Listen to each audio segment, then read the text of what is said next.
السلام علیکم ورحمۃ اللہ وبرکاتہ۔ عزیز دوستو، آج میں آپ کے سامنے ایک ایسا واقعہ پیش کرنے والا ہوں جسے سن کر آپ کی زندگی بدل سکتی ہے۔ اس واقعہ سے آپ کو ایک اچھا سبق مل سکتا ہے، لہٰذا ہمارے اس واقعہ کو غور سے سنیں، اچھا لگے تو اپنے دوستوں میں ضرور شیئر کریں۔ پیارے دوستو، تھامس ایڈیسن دنیا کا مشہور سائنسداں تھا۔ اپنے بچپن میں بخار کی وجہ سے وہ قوت گویائی یعنی بات چیت کرنے سے محروم ہو گیا تھا۔ جب وہ چھوٹا تھا تو ایک دن وہ اسکول سے آیا اور اپنے ساتھ ایک لفافہ لے کے آیا جو اپنی والدہ کو دیا کہ استاد نے دیا ہے کہ اپنی ماں کو دے دو۔ ماں نے کھول کر پڑھا تو اس کی آنکھوں میں آنسو آ گئے۔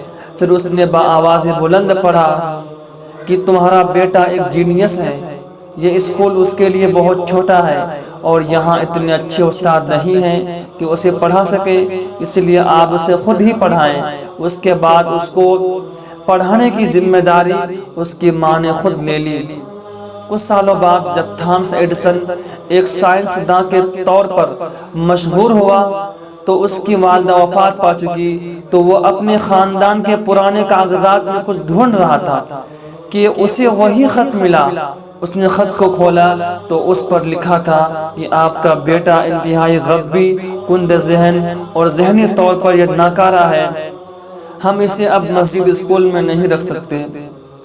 اسی دن ایڈیسن نے اپنے ڈائری میں لکھا کہ تھامس ایلوا ایڈیسن ایک ذہنی ناکارہ بچہ تھا، پر ایک عظیم ماں نے اسے صدی کا سب سے بڑا سائنس بنا دیا۔ تو دوستو، دیکھا یہ ہے چھوٹا سا واقعہ، لیکن اس واقعے سے آپ نے کیا سیکھا کمنٹ باکس میں ضرور ہم کو بتائیے گا۔ ویڈیو دیکھنے کے لیے آپ کا بہت بہت شکریہ۔ السلام علیکم۔